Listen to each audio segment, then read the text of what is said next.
Assalamualaikum warahmatullahi wabarakatuh.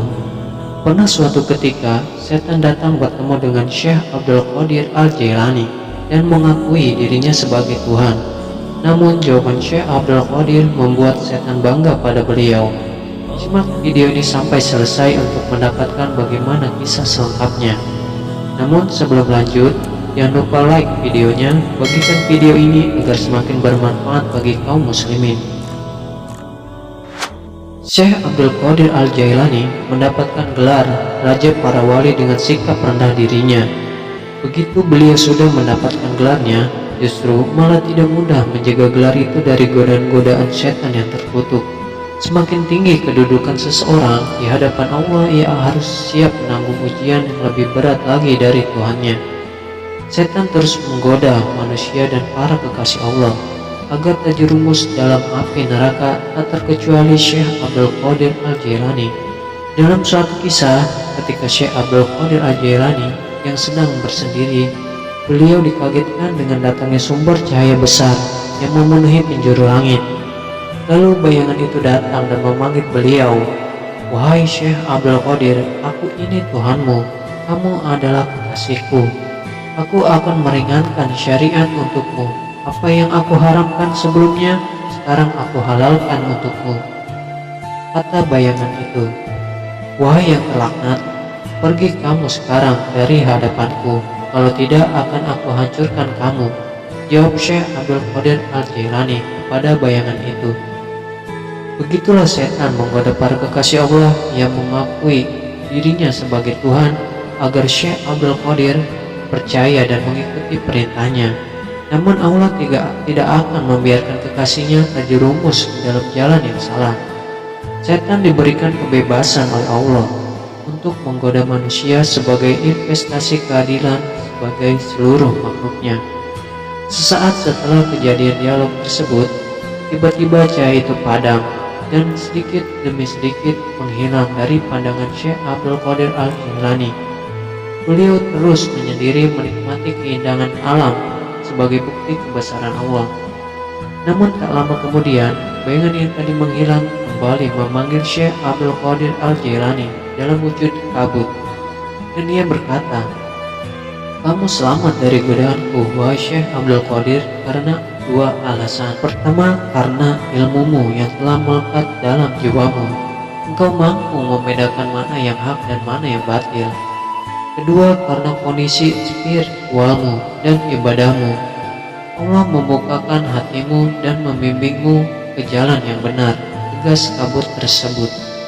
"Apa yang aku miliki saat ini semua hanyalah milik Sang Pencipta. Aku selamat darimu berkat Tuhanku," jelas Syekh Abdul Qadir Al-Jailani.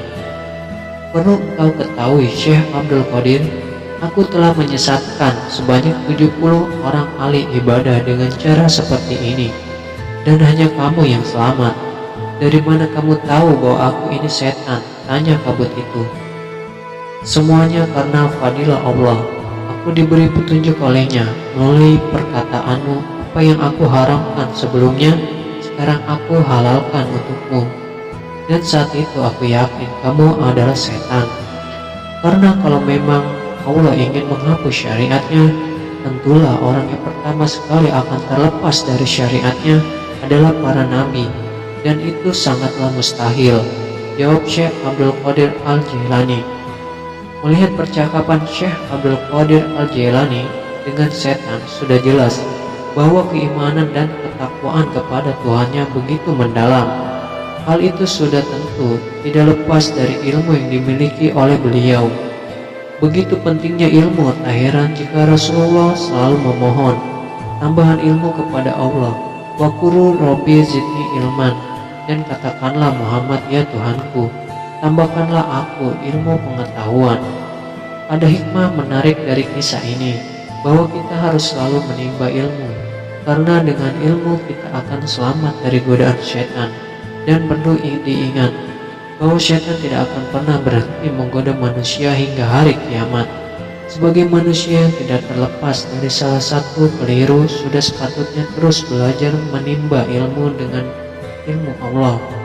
Sudah banyak dalam Al-Quran dan hadis penjelasan akan pentingnya mencari ilmu. Salah satu perbedaan antara manusia dengan yang lain adalah aspek akal. Dengan kelebihan itu manusia dapat menerima ilmu. Sebagaimana Allah mengajarkan Nabi Adam alaihissalam akan nama-nama benda yang ada di muka bumi ini.